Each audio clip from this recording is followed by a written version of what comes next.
வயதான பெண்மணிகள், திருமணமான பெண்மணிகள், கல்லூரி செல்லும் பெண்கள், பள்ளி செல்லும் பெண் குழந்தைகள், ஆக மொத்தம் பெண்கள் யாரும் இந்த வீடியோ பார்க்காதீங்க. ஏன்னா இந்த வீடியோ பெண்களை பத்தி தான்.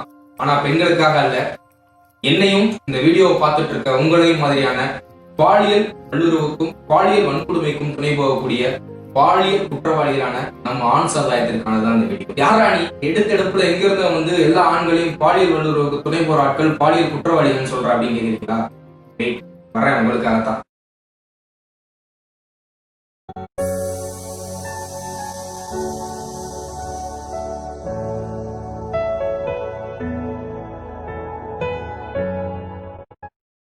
வைராஞ்சினேயர்களுக்கு வணக்கம். இன்றைய காலகட்டத்துல 50 வயதுக்கு மேற்பட்ட யாரும் வீட்டை விட்டு வெளியே வராதீங்க. ஏன்னா உங்களுக்கு இம்யூனிட்டி பவர் கம்மியா இருக்கனால கொரோனா உங்களை கொண்டுரும். இளைஞர்களும் வாலிபர்களும் கடையை திறக்கிறேன், கடைக்கு போறேன், டாப் அடிக்க போறேன், அட்டி போட போறேன் அப்படின்னு எந்த விஷயத்துக்காகவும் வெளியே வராதீங்க. ஏன்னா உங்களை தூக்கிட்டு போய் லத்திய வச்சு காவு வாங்குறதுக்கு காவல்துறை காத்துக்கிட்டு.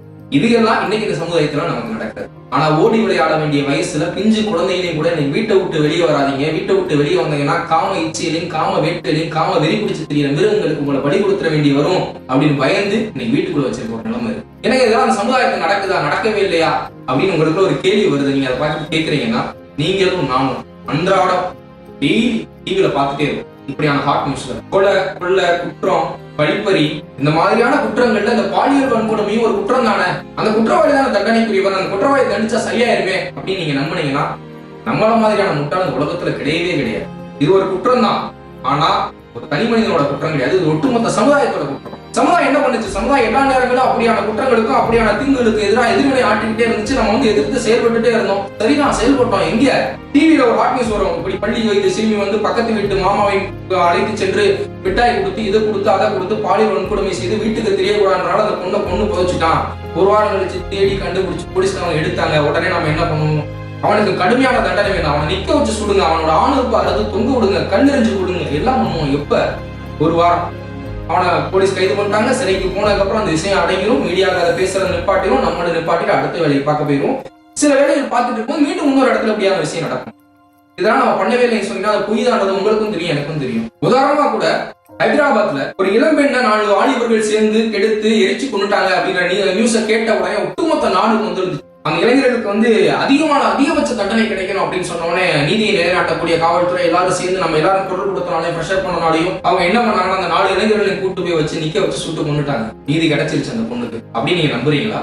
இல்ல, அது உங்களுக்கும் தெரியும், எனக்கும் தெரியும். ஆனா நம்மளே அவனுக்கு தண்டனை கிடைச்சிருச்சு, அந்த விஷயம் நின்று போயிருச்சு, சரியாயிருச்சு, நீ நடக்காதுன்னு ஆசுவாசப்படுத்திக்கிட்டோம். அப்படியான மரண தண்டனை தான் ஒருத்தனை சுட்டுக் கொள்றதுதான் பாலியல் குற்றத்துக்கான தீர்வு அப்படின்னா இன்னைக்கு தேதியில பாலியல் குற்றங்கள் குறைஞ்சிருக்கும் அப்படியான்னு பாத்தீங்கன்னா இல்ல. ஏன்னா இது ஒரு தனி மனித குற்றம் கிடையாது, இது ஒட்டுமொத்த சமூகத்தோட குற்றம். இந்த நோய்க்கான, இந்த காரணிக்கான, இந்த ஒரு விஷயத்திற்கான பிரச்சனை எங்க இருக்குன்னா ஒரு சமூகத்துக்கு. இந்த சமூகம் கட்டமைச்சு வச்ச ஆணாதிக்க சிந்தனை, ஆணாதிக்க செயல்பாடு, ஆணாதிக்க வெளிப்பாடு அப்படின்னு ஒரு உட்கட்டமைப்புக்குள்ள அடங்கி இதை எல்லாத்தையும் எப்படி மீட்டு கொண்டு வரப்போறோம்? அப்ப இந்த சமூகம் தான் குற்றவாளி, இந்த சமூகம் தான் இது எல்லாத்தையும் செய்யுது அப்படின்னு நீங்க சொல்றீங்கன்னா இந்த குற்றத்துக்கு காரணம் இன்னைக்கு இந்த சமூகம் நமக்கு கத்துக் கொடுத்திருக்க இந்த ஆணாதிக்க கட்டமைப்பு. இந்த கட்டமைப்புக்குள்ள இருந்துகிட்டு ஆண்னா பெருசு பெண்ணா சிறுசுன்னு பாக்குற ஒரு பார்வையும், பெண்களை வெறும் சதைப்பிண்டமாகவும் காம இச்சைக்காகவும் தேடுற ஒரு தேவையுமா இருக்கக்கூடிய இந்த பெரும் தொற்று, இந்த தொற்றை நீங்களும் நானும் சேர்ந்து அழிக்கலன்னா இது ரொம்ப பெரிய கொரோனாவோட ரொம்ப பெரிய தொற்றாது மாறி ஒட்டுமொத்த சமுதாயத்தை அழிக்கும். இன்னைக்கு நம்ம வாழ்ற இந்த சொசைட்டி மட்டும் இல்ல,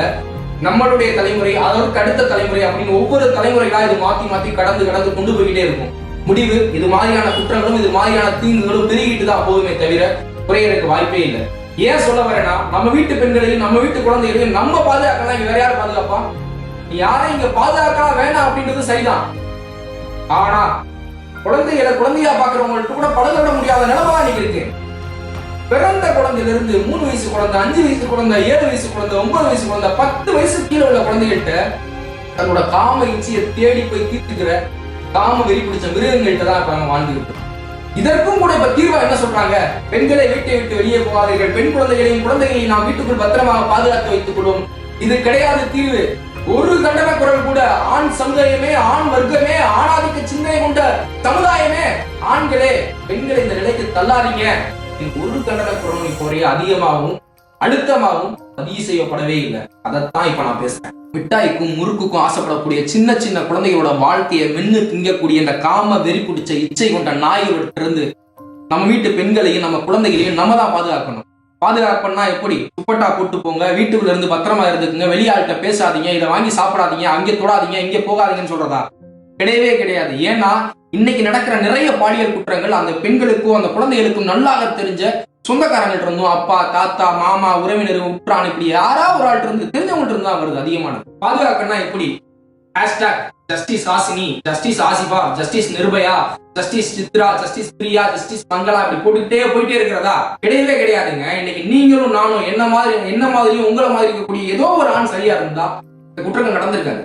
சென்னையில ஒரு அபார்ட்மெண்ட்ல 12 வயசு உள்ள ஒரு சிறுமி, சின்ன பொண்ணை 16 வயசுல இருந்து 65 வயசு உள்ள தாத்தா வரைக்கும் சேர்ந்து 17 பேருக்கிட்ட எத்தனையோ நாட்கள் வச்சு பாலியல் வன்கொடுமை பண்ணிருக்காங்க. இதுல ஒருத்தன் சரியா இருந்தாலும் கூட, ஒருத்தருக்கு இந்த விழிப்புணர்வு இருந்தா கூட அந்த பொண்ணுக்கு இந்த இடம் வந்திருக்காரு. அந்த பொண்ணு இவ்வளவு கஷ்டப்பட்டு, இவ்வளவு பாதிக்கப்பட்டு, இவ்வளவு சித்திரவதைக்குள்ள உள்ளா இருக்க மாட்டான். அப்ப இப்படியான சொசைட்டியில இருக்கக்கூடிய ஆண்கள் நீங்களும் நானும் சேர்ந்து மட்டும்தான் இதை தடுக்கணும், இதை பாதுகாக்கணும். நம்ம தான் தடுத்து நிறுத்தணும். ஆனா எப்படி? ஜெயப்பிரியால ஆரம்பிச்சு அதுக்கப்புறம் இந்த கடந்த நாட்கள்ல 3-4 பெண்கள் பாதிக்கப்பட்டாங்க, பெண் குழந்தைகள் பாதிக்கப்பட்டாங்க. நியூஸை கேட்டுக்கிட்டே இருக்கும். பெண் குழந்தைகள் மட்டுமல்ல, சென்னையில ஒரு அரசு பள்ளிக்கூடத்துல படிக்கக்கூடிய 3 மாணவர்களை, அந்த ஏரியால இருக்கக்கூடிய இளைஞர்கள் எல்லாம் சேர்ந்து கிட்டத்தட்ட 6 மாசத்துக்கு மேல அந்த சிறுவர்களையும் பாலியல் வன்கொடுமை பண்ணிருக்காங்க. இது ஒட்டுமொத்தமான சிறுவர்களுக்கும் பெண்களுக்குமான பாதுகாப்பு நடவடிக்கையா நம்ம மூலமா தடுக்கப்படலாம். பெண்கள் வாழவே தகுதி இல்லாத நாடுகள் பட்டியல இடம் பிடிச்ச நம்ம நாட்டுலதான் பெண்களை தெய்வமாகவும், பெண்ணுனா நம்ம ஒட்டுமொத்த பரம்பரையோட சொத்து, நம்முடைய கௌரவம், வைராக்கியம், அது இதுன்னு புலம்பிட்டு இருக்காங்க. இதே நாட்டுலதான் பாதிக்கப்பட்ட பெண் இருந்தா கூட அந்த பெண்ணோட நடத்த சரியில்லை, உடை சரியில்லை, நடை சரியில்லை, அவன் நைட்டு அங்க போய் நின்னா, அவன் கூட பேசினா, இங்க போய் சிரிச்சா, இப்படி ஏதோ ஒரு விஷயத்துக்காக கூட அவருடைய கேரக்டர் அசசினேஷன் பண்ணிக்கிட்டே இருக்காங்க. பிறந்திருக்க ஒரு குழந்தையோட பிறப்புல இருந்து அந்த குழந்தைக்கு, ஆண் குழந்தைக்குள்ள எல்லா சுதந்திரமும் அந்த குழந்தைக்கும் பெண் குழந்தைக்கும் இருக்கணும்.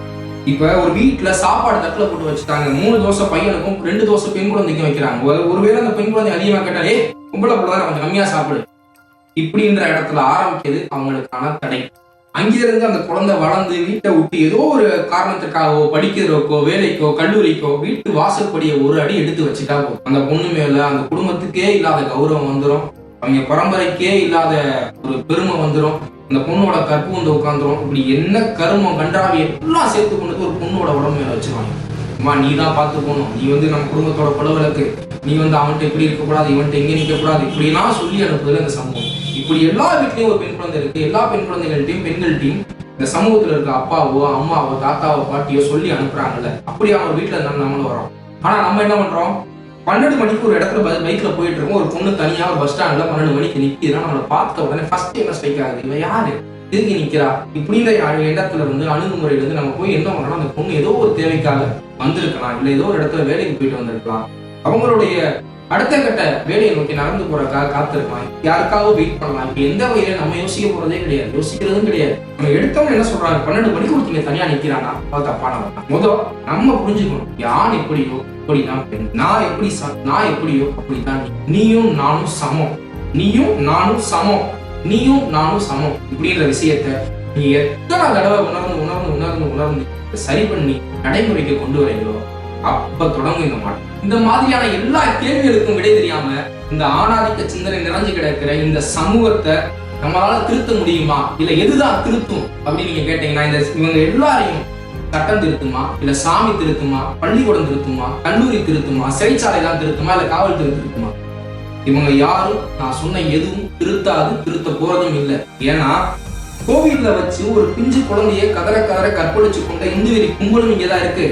பாவமன்னிப்பு கேட்க வந்த பெண்ணையே பாலியல் வன்கொடுமை பண்ண பாதிரியார் இங்கதான் இருக்கான். பள்ளிக்கூடத்துல படிக்க போற பிஞ்சு குழந்தைகள்கிட்ட கூட பாலியல் எச்சிகளை தீர்த்துக்கிற நினைக்கிற ஆசிரியர்களையும், கூட வேலை பார்க்கிற பெண் காவலர்களையும், பெண் ஊழியர்களையும் தப்பா நடத்த முயற்சி பண்ற காவல்துறையா இருந்தாலும் சரி, இது மாதிரியான ஒவ்வொரு துறைகள், எந்த துறை எடுத்துக்கிட்டாலும் சரி, அந்த துறையில இருக்க ஒருத்தன் அங்க வேலை பார்க்கிற ஒரு பெண்ணை ஏதோ ஒரு வகையில தனக்கு இணங்க வைக்கணும்ன்றக்காக ஏதோ ஒரு விஷயத்த செஞ்சுக்கிட்டே தான் இருக்கான் இந்த நொடியும் கூட. இப்படி இருக்கிற ஏதாவது ஒரு சிக்கலை எவனா ஒருத்தன் மாட்டிக்கிட்டா இவனுக்கு உடனே வக்காலத்து வாங்கிட்டு அவனை எப்படியாவது காப்பாத்துறதுக்கு நிக்கிற அரசியல் பெரும்புள்ளிகள். இவங்க யாரும் இவங்கள திருத்த போறதும் கிடையாது, இவங்க திருந்த போறதும் கிடையாது. உண்மை அதுதான். அப்ப நீங்க நானும் என்ன செய்யணும்? செய்ய வேண்டியது நம்ம வீட்டுல இன்னைக்கு ஒரு குழந்தை பிறக்குது, அது ஆண் குழந்தையா இருந்தாலும் பெண் குழந்தையா இருந்தாலும் அது குழந்தை தான். பெண் குழந்தையா இருந்தா ஆண் குழந்தையா பிறக்கும் போது என்ன சந்தோஷத்தோட ஏத்துக்கிறோமோ அதே சந்தோஷத்தோட அந்த குழந்தை ஏத்துக்கும். நீங்களும் நானும் ஒரு டீ கடைக்கு போய் நின்று டீ குடிக்கிற மாதிரியும், நீங்கள் நானும் ஒரு தியேட்டருக்கு போற மாதிரியும், நீங்கள் நானும் ஒரு ஹோட்டலுக்கு போற மாதிரியும் ஒவ்வொரு பெண்களான இன்னைக்கு வரைக்கும் அவ்வளவு ஈஸியாக பண்ணிட முடியாது. பெரிய பெரிய மெட்ரோபாலிட்டன் சிட்டில ஈஸியா இருக்கு, அப்படி பண்ணிடுறாங்க, நடந்து போகுது அப்படின்னா அது எங்கேயோ ஒரு இடத்துல நடக்கிறது. இன்னைக்கு நம்ம சொல்றோம்ல, ஏதோ ஒரு இடத்துல ஒரு ஆண் பண்ண தப்புக்காக ஒட்டுமொத்த ஆண் சமுதாயம் தப்பு பண்ணுச்சா அப்படின்ற மாதிரினா ஏதோ ஒரு இடத்துல நடந்த விஷயம் எல்லா இடத்துல நடந்துருச்சுன்னு உண்மை கிடையாது. ஆனா என்ன, ஒரு இடம் மாறுதுன்னு அப்படின்னா அது ஒட்டுமொத்தமா எல்லா இடமும் மாற்றமா இருக்கணும், மாறணும். என்ன காரணம், பெண்கள்கிட்ட என்ன இல்ல, உடல் வலிமை இல்ல, அதனால ஒரு ஆணை விட அவங்க வந்து பலத்துல குறைஞ்சவங்க எப்படி சொல்லுவீங்க? இன்னைக்கு பெண்களுக்கு வலுதூக்கல் போட்டி இருக்கு, பெண்களுக்கு துப்பாக்கி சுடல் போட்டி இருக்கு, பெண்களுக்கு நீச்சல் போட்டி இருக்கு, பெண்களுக்கு ஒலிம்பி இருக்கு, எல்லாமே இருக்கு. கிரிக்கெட் முதற்கொண்டு இன்னைக்கு பெண்களும் விளையாடுறாங்க. நம்ம என்னெல்லாம் பண்றோமோ அதெல்லாம் அவங்களும் பண்றாங்க, அதோட அதிகமாக பண்றாங்க. ஆண்கள் சிக்ஸ் பேக் வச்சீங்கன்னா பெண்களால் சிக்ஸ் பேக் வைக்க முடியும் காட்டுறாங்க. உடல்ல, மனதுல, தொழில்ல, திறத்துல, திறமையில எல்லா வகையிலும் பெண்கள் நமக்கு சமமா இருக்காங்க. அப்ப நம்ம அவங்க என்னதான் பண்ணணும்? நீங்க வந்து அவளை தூக்கி வச்சு தெய்வமாகவும் புனிதமாகவும் பொக்கிஷமாகவும் பாதுகாக்கலாம் எதையுமே சொல்லல. அவங்களா இருக்க விடுங்க. பெண்கள் பெண்களா இருந்துட்டு போட்டுமே. அத நீங்களும் நானும் செய்ய தயாராயிட்டோம்னா சமூகம் மாறுறதுக்கும் திருந்ததுக்கும் ரெடி ஆயிடுச்சுன்னா, இதையெல்லாம் நம்ம உணர்ந்து பண்ணலன்னா எத்தனை கடுமையான சட்டம் போட்டாலும், எவ்வளவு கடுமையான தண்டனைகள் கொடுத்தாலும், குட் டச் பேட் டச் நம்ம குழந்தைகளுக்கு உட்கார வச்சு சொல்லி கொடுத்தாலும், முக்கு சிசிடிவி கேமரா பாதுகாப்பு வச்சாலும் இந்த குற்றங்கள் குறையாது, குறைய போறதே கிடையாது. சட்டம், சம்பிரதாயம், சமூகம் இதெல்லாம் மாறுதோ இல்லையோ நீங்களும் நானும் மாறணும். நீங்களும் நானும் மாறிட்டோம், மாற தொடங்கிட்டோம். சட்டமும் சம்பிரதாயமும் மாறுதோ இல்லையோ நீங்களும் நானும் மாறணும். நம்ம மாற தொடங்கிட்டாலே இந்த சமூகமும் இந்த சமூகத்தில் இருக்க மக்களும் மாற்றத்தை நோக்கி ஒரு அடி எடுத்து வச்சிருவாங்க. இனிமேல் வழக்கமா கடந்து போன ஒரு பிரேக்கிங் நியூஸ் மாதிரி இது மாதிரியான சம்பவங்கள் எங்கேயாவது ஒரு இடத்துல நடந்தாலும் தண்டனை குரல்கள் எல்லா பக்கம் இருந்தும் எல்லார்கிட்ட இருந்து வரணும். ரொம்ப அதிகமான அழுத்தங்கள் மூலமாக கூட இந்த அரசும் இந்த அரசை ஆட்சி செய்கிற ஆட்சியாளர்களும் சேர்ந்து இதற்கு எதிராக அவங்களால என்ன பண்ண முடியுமோ அதை பண்ணிட்டு போறாங்க. ஆனா இந்த சமுதாயத்துல வாழ்ந்துட்டு இருக்க அடுத்த சமுதாயத்திற்கு எதையாவது விட்டு செல்லக்கூடிய நம்ம இப்படியான விஷயங்களை பண்ணா மட்டும்தான் வரப்போற இளம் தலைமுறை கீழே நம்மளுடைய அடுத்த தலைமுறைகளுக்கு ஒரு நல்ல சமத்துவமான சமுதாயத்தை உருவாக்கி கொடுத்துட்டு போக முடியும். இதை நீங்களும் நானும் செஞ்சிட்டோம்னா நம்மளுடைய மாற்றம் நம்மள்ட்ட இருந்து தொடங்குங்க. கடைசியா ஒரே ஒரு விஷயம் தான், ஆணோ பெண்ணோ திருநங்கையோ திருநம்பியோ நம்ம ஆப்போசிட்ல நின்று பேசுறது யாரா வேணா இருக்கும், அவங்களும் நம்மள மாதிரியான ஒரு சக உயிரி தான் அப்படின்றத நீங்களும் நானும் நம்பணும். இப்படிதான் நடத்தணும், இப்படிதான் நடத்தணும். குறிப்பா பாலியல் கல்வி கட்டாயமாக்கப்படணும். இதை எல்லாத்தையும் செஞ்சோம்னா நம்ம சமூக மாற்றத்திற்கு துணை நிற்கக்கூடிய, ஆணா பிறந்ததுக்கு பெருமைப்படக்கூடிய வீர்கள். அப்படி இல்லைன்னா நீங்களும் நானும் பாலியல் குற்றவாளிகள் தான், பாலியல் குற்றவாளிகள் தான். நன்றி.